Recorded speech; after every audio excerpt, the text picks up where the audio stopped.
Brian Barnett is just a regular guy. He's not a doctor. He has no legal license in any field of mental or emotional health. Brian Barnett merely shares the insights he's gained from his personal experiences for anybody who may choose to use such information as he or she personally chooses, while accepting full responsibility for his or her own individual thoughts, feelings, behaviors, and actions. Brian Barnett assumes no responsibility whatsoever for anybody's individual choice to expose himself or herself to any information that Brian Barnett shares, and by listening to this program, you're acknowledging that you, and only you, are responsible for your own thoughts, feelings, and actions. Happy Thursday, everybody. Welcome back to the last symptom of, previously called the last symptom of borderline personality disorder, but I've shortened it here recently. It's just the last symptom. So, I'm happy you're here. It's really nice to see you, and I'm glad to have such a wonderful audience that keeps growing all the time. My name's Brian Barnett. I'm the creator and host. Today we're going to be talking about relationships. It's been a while. And the qualifications for relationships. But before we get into that, I need to tell you about my website, thelastsymptom.com. And I've got a growing library of free resources there that everybody can take advantage of. I also offer some paid services on the site. For example, you can schedule one-on-one conversations with me right there at thelastsymptom.com, and those paid conversations help support the work that I do. If you're just interested in leaving a donation, you're certainly welcome to do that too, and I'll tell you, that goes a long way in supporting my work and has helped me get here as far as I have. One important reminder is that I have a 2-week course coming up in the first couple weeks of February. That is called The Last Symptom Fundamentals Live and Online Course. And if you run over to thelastsymptom.com, you can read a little bit more about it. Also, if you back up in the episodes of this podcast a bit, I dedicated, I think, an entire show to the subject of this upcoming course. Anyway, ladies and gentlemen, if you're interested in being a part of this, now is the time to sign up. We're only about 2.5 weeks away at this point, so the clock is ticking. I'm certainly excited about it. I know that the classmates who are enrolled to attend are excited about it, and I think it's going to be a great old time. And I think those folks are going to walk away with some profound insights that they're going to continue to build on for years and years to come. So this is really a great opportunity. This first class coming up was sort of scheduled with the American East Coast in mind. So the East Coast of the United States. And the reason why I say that is because I scheduled it with that time zone in mind. So it's going to be from 6 o'clock p.m. to 10 p.m., Monday to Friday for 2 weeks, weekends off. And that's Eastern time. But, if you're anywhere in the world and that time works for you, we would love to have you there. Now, let's get into this conversation about relationship qualifications. Some people take what I've said about relationships to somewhat of an extreme, and they've sometimes exaggerated my message.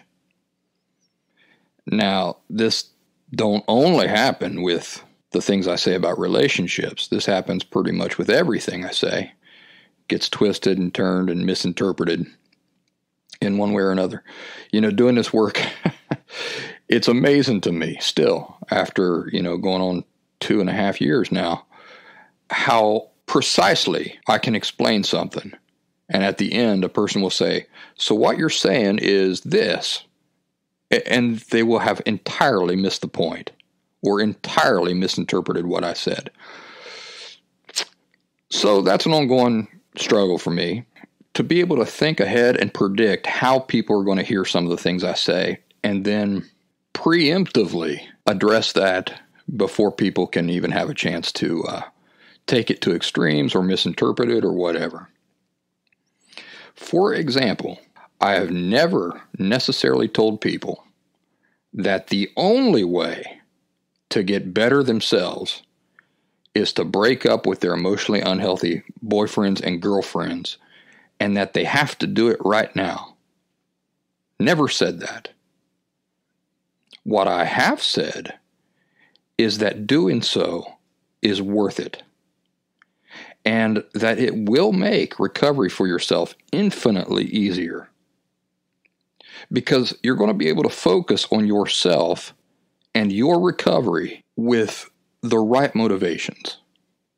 You see, what happens is when you're in a relationship and you're thinking about, well, I'm going to marry this person, or I want to be with this person forever, and you're entertaining those ideas, you know, it's already an unhealthy relationship, because as I've explained in the past, if you're that messed up, emotionally speaking, I mean, if you're living with a disorder, the only person who's with you is somebody else who's emotionally unhealthy.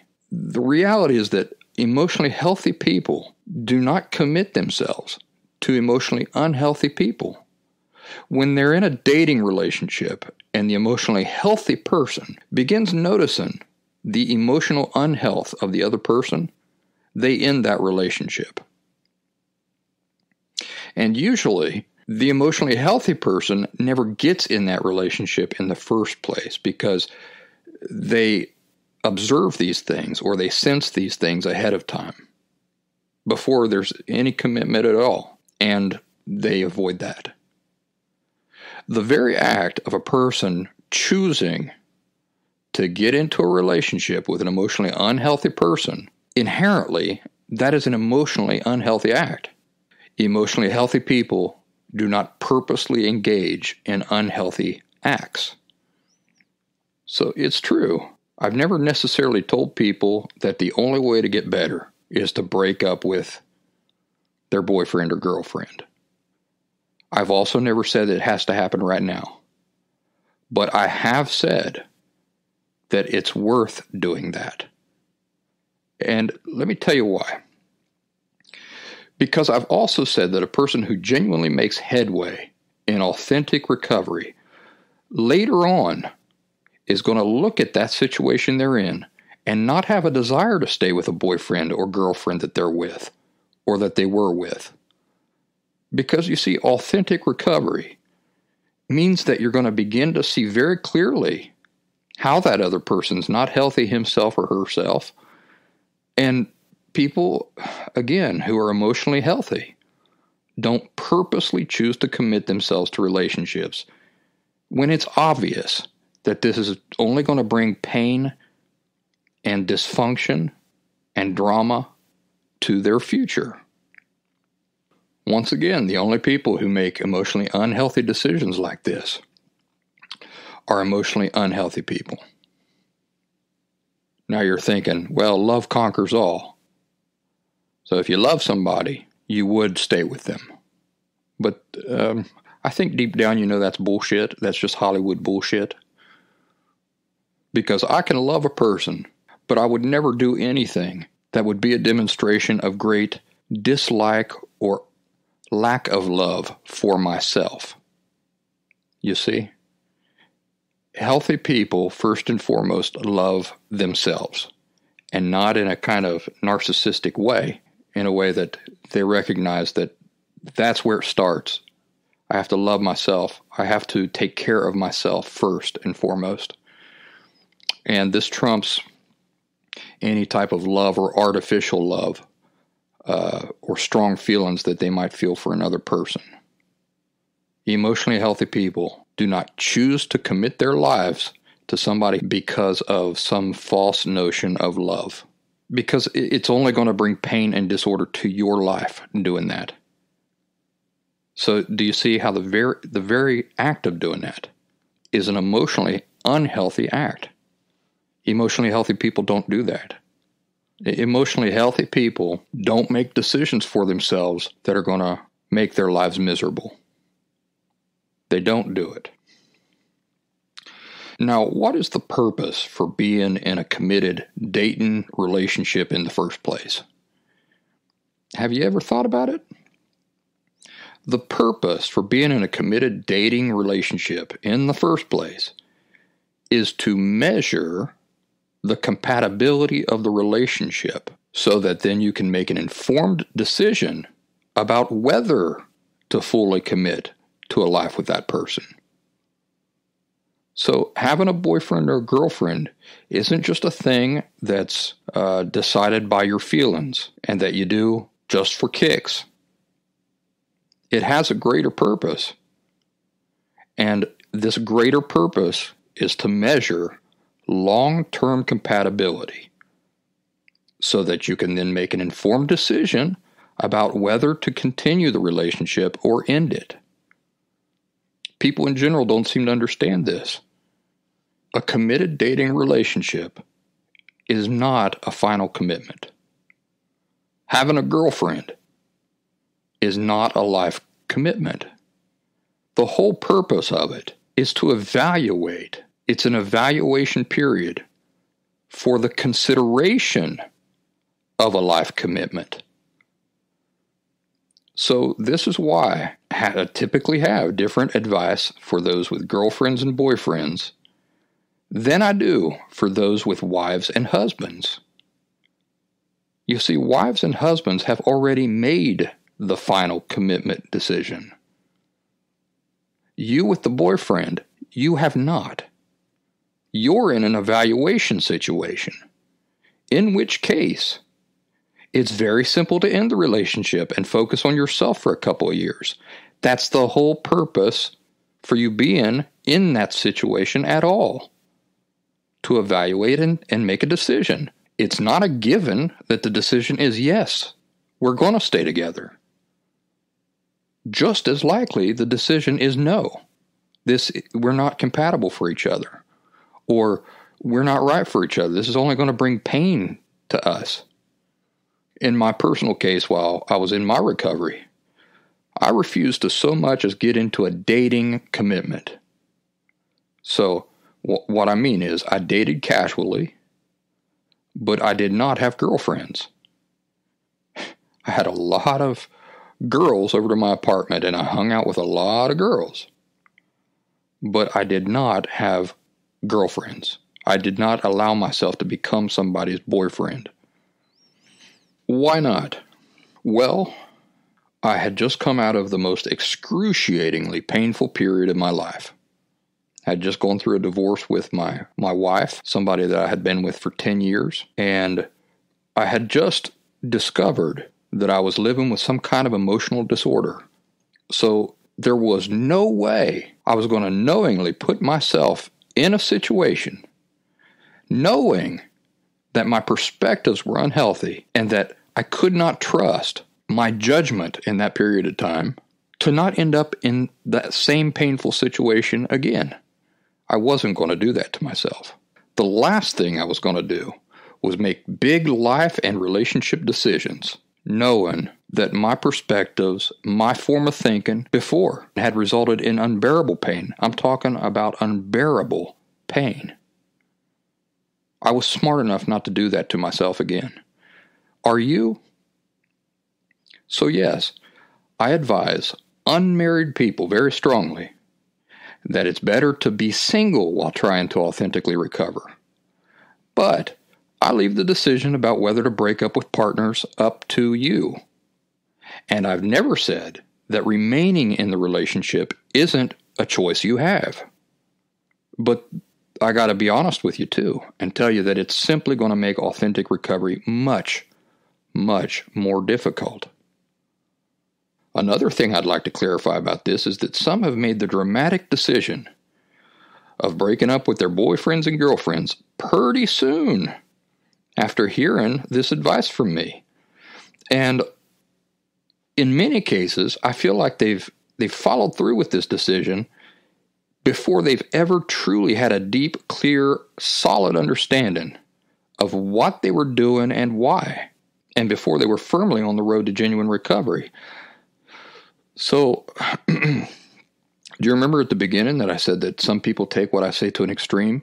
Hearing me talk on the radio and then making a decision the next day is pretty extreme. Nobody has to make huge life decisions overnight. I don't. This isn't a race, you know. I've told you that recovery is going to take years. So why would you make a decision like that from one day to the next? You know, I've also talked to you about being reasonable. And I'm a reasonable person. Reasonable is healthy. So these big life decisions that are going to affect your life in dramatic ways, where you live, financial situations, children situations, stuff like this, even if you do make the decision to split up with somebody that you're with or to break off a relationship, this should be something that you only do once you fully understand why it's the best thing for you to do. Why would you do it before that? Why would you do it before you even understand the real solid reasons for doing it and you're convinced that it's the best decision to make for yourself? So it's important for everybody to know that nobody has to make huge life decisions overnight. There's time to sit and really think through these things. Don't let me make decisions for your life. Don't be impatient to make huge decisions. And, you know, I tell you this, even remembering that I was that way. I was willing to do anything on the spot. Dramatic things on the spot. But take your time. Don't be impatient to make huge life decisions. Take your time. Make sure you understand very thoroughly the reasons why the decision is the best decision before you follow through on them. Now, in the last couple of days, I got a message from somebody basically trying to blame some of the things in her unhealthy relationship and her decisions on me, because she's one of these people who has exaggerated my message and has taken it to an extreme. I'm somehow responsible for her having made those decisions. Nobody listens to this show without hearing the introduction, the same introduction, week after week for going on 2 years now. So my question for people who feel as this woman does, who wrote to me, is this: what part of you and only you are responsible for your own thoughts, feelings, decisions, and actions are you having trouble understanding? It's not that I'm just mostly not responsible for your decisions. It's that I'm not responsible for your decisions, period. So don't go writing me passive-aggressive messages accusing me of being responsible for the problems in your life. Your problems were already there, and they exist because you don't know what the hell you're doing. But you're constantly on the lookout for somebody to pin the blame on, right? So that you don't have to accept responsibility for your own life and decisions. If you truly understood some of the nuances of what I'm telling you and the reasoning behind it, and you made decisions in harmony with those nuances, your life would be better, not worse. But still, whatever decisions you make are your responsibility, not mine. Even when they're based on what you've heard me say, or based on what you might think I'm saying, they're still your responsibility and not mine. So maybe we'll do a whole show on responsibility, on how everything that's wrong and good in your life you're responsible for, nobody else. On how every decision you've ever made, even if you made it because you were listening to somebody else, you're responsible for having made that decision, not who you were listening to. Because nobody else can make your decisions for you. And nobody else can make your decisions for you, making sure that you understand thoroughly the reasons why you're making them. Only you can do that. The disclaimer at the beginning of the show is not just a legal disclaimer. You know, if you just listen through it and you just discredit it all because you think I'm just trying to cover my butt, you're wrong. Everything I say in that disclaimer is based on emotionally healthy thinking, the reality that you live in. And, if you've just been breezing by it thinking that it means nothing, that it's just some legal mumbo jumbo, maybe you should spend a day, jot it down, word for word, and think about the implications of it.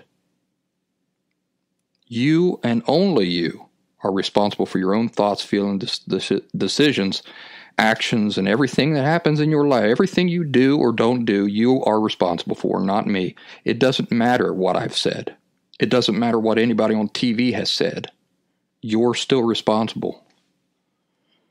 Even if the most famous psychologist in the whole world, I'm just making up a fictional psychologist, but let's say the most famous psychologist in the whole world says, Brian Barnett, what you should do is this, and I go out and do it, he's not responsible for that. I am. I didn't have to do it. He couldn't make me do it. But back to relationships. I don't give the same advice to married people that I give to people who are dating or who have simply been living together for a couple years. Married people have already made a commitment and sometimes already have 20, 30, 40, 50 years invested with the other person, as well as children and mortgages and so forth. So in the interest of genuinely escaping emotional unhealth, separation or divorce, if truly necessary for you to achieve emotional health, should be a serious consideration if it comes down to it. Because nothing else matters than escaping emotional unhealth, in my opinion, even if it means separation or divorce. Also, no person should choose to stay in an emotionally abusive relationship because it's not better than or less serious than a physically abusive relationship. And if anybody appreciates that, then they see why that might be necessary in some cases. Separation and divorce might also become necessary, when we're talking about married people, when we get into boundaries and the decisions and behaviors of the other persons, because, they have free will and they can live however they want. And we have to make concrete decisions for ourselves sometimes about what we're willing to have in our lives and what we're not willing to have in our lives. And you see how if a person has been married for 20 years, and let's say that they've lived with borderline personality disorder their whole life, and they're just now becoming aware that they're dealing with this, and they're trying to escape it, and now they start to see and appreciate things that they never saw and appreciated before. And they come to realize that they're in this relationship where the other person is also very unhealthy and is affecting you negatively. In other words, it's affecting your ability to work these things out and escape emotional unhealth for yourself. Well, then, the reality is that the other person has free will and can live however they want. And because they've been married to you for 20 years, they're probably pretty comfortable with their way of doing things. So in this case, since they do have free will, and we can't, make their decisions for them, we can't live their individual life for them, we sometimes have to make concrete decisions for ourselves about what we're willing to continue having in our lives and what we're not willing to have in our lives.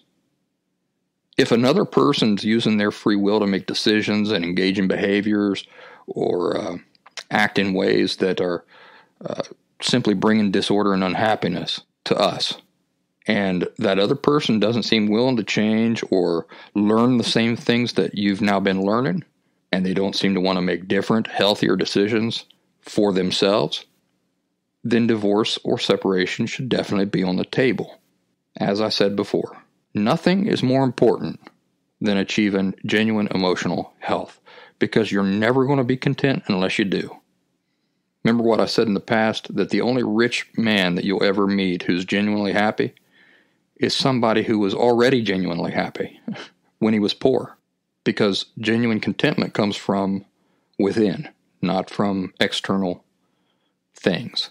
So this is true in a situation where you're in an unhealthy marriage too, in a marriage that has been supporting these emotionally unhealthy perspectives, it may be heartbreaking to leave that situation, but in the long run, it could lead you to genuine contentment and emotional health. So this brings me to qualifications. The qualifications for relationships. And this doesn't only apply to romantic relationships, this applies to all relationships. My qualification for who gets to be in my life is very simple, and it applies to partners, relatives, friends, and everybody. And here's how it goes. A person must contribute more greatly to my peace and wellness than they contribute to disorder and unhealth. Now notice what I have not said. I have not said that people need to be perfect, or that they only can be healthy, or that they must only contribute happiness and peace and wellness to my life. No, I never said that. What I said was that a person must contribute more greatly to my peace and wellness than they contribute to disorder and unhealth. So I don't expect anybody to be perfect. I myself would not pass such a test. But if we imagine people like scales, they must more greatly be leaning on the side of peace and wellness than they are on the side of disorder and unhealth. That's it. Isn't that such a simple condition? Anybody who contributes more disruption and unhealth than they do peace, harmony, and health, they gotta go. It's the only way we get to enjoy peaceful, harmonious, healthy lives ourselves. Do you see? You can't allow everybody and all sorts of attitudes and thinking into your life and think that you're going to somehow enjoy calmness and peace and health as a rule. Whatever sorts of people we allow in, bringing in whatever sorts of emotional health or unhealth or thinking or perspectives or attitudes, that's what our lives are going to look like too. And since we have no rights, responsibility, or authority over any other person's lives, the only practical solution is to have qualifications in place like the one I just mentioned that I have in place in my life for who we will allow to be a part of our lives. And whenever a person does not meet these qualifications, we unfortunately have to decline to allow them in. Once I myself decided on that this would be the qualification for who I would allow into my life, new, or who I would continue allowing to be a part of my life, once I created this qualification, my life got much, much better. But I had to apply it firmly to relatives, aunts, uncles, cousins, siblings, and parents, as you know, if you've listened to this show in the past. So, the same thing applies to relationships with the opposite sex or, whatever your leanings are, your romantic leanings. The same thing applies in romantic involvement and commitments. They have to bring harmony and balance and peace and contentment. More of that than they do the drama, the disordered thinking, the contention, the negativity. You see? If you're only surrounded by people who are mostly positive, emotionally healthy, content, living in harmony with the laws of the universe, then that's what your life is going to look like too. So, that's the show for today. I'm making a real concerted effort to keep these shows under a certain amount of time. Hope you enjoy that. And, I probably sound like a broken record when I tell you about thelastsymptom.com if you've been listening for a while, but I have to do it because it's the donations, it's the one-on-one conversations that people reimburse my time for that allows me to continue doing this work. So, even though I sound like a broken record, I appreciate you tolerating that while I mention it again. Thelastsymptom.com. Run over there, not just to throw money at me, but also to take advantage of the many articles, the links, this weekly podcast, my Facebook education group. These are all resources that I've created for people to help them get better. And one last reminder about the Last Symptom Fundamentals Live and Online course that's coming up in February. It's really going to be a spectacular thing, I think. I'm really looking forward to it, and I think that people are really going to benefit. For all you wondering, the service that I'm going to use to do this course will be Zoom. So if you're already enrolled in the course and you're not familiar with Zoom, which is a video conferencing service, download that or look that up, get comfortable with it before, the class approaches. I'm doing the same. This is going to be the first time that I've ever used Zoom, and I want to be able to present slides and that sort of thing as I'm using this in the class. So, I'm trying to get familiar with it quickly before the date approaches. Also, if you're already enrolled in the class, make sure that you come to class prepared to take notes. And that's going to be important, and hopefully these are going to be notes that you refer back to for many years and that you'll find very, very helpful in your efforts. We've come now to the encouraging finale.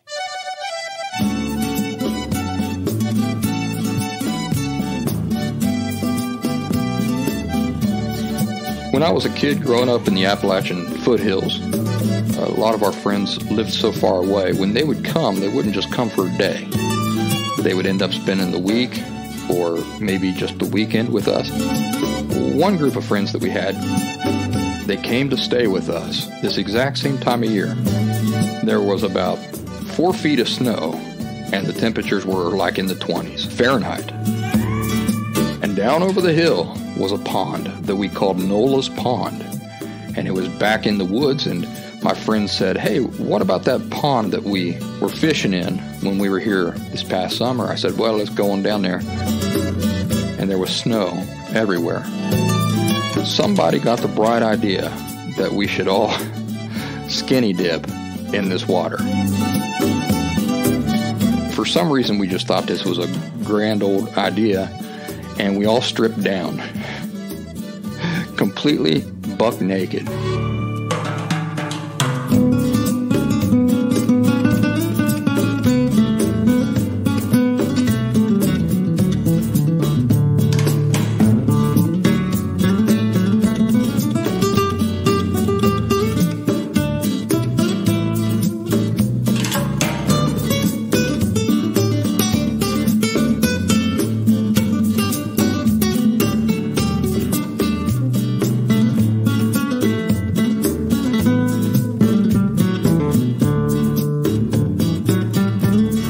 Well, the oldest brother, Matt, took a run, and he leapt off the bank, and sploosh, into the water he went.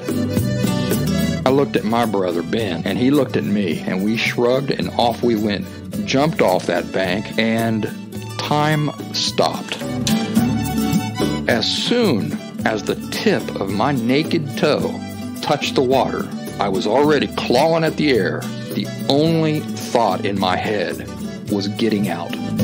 Of course, we got back to the shore, got our dry clothes on. Young boys growing up in the country, it's amazing that we ever survive to be 44-year-old men like I am now.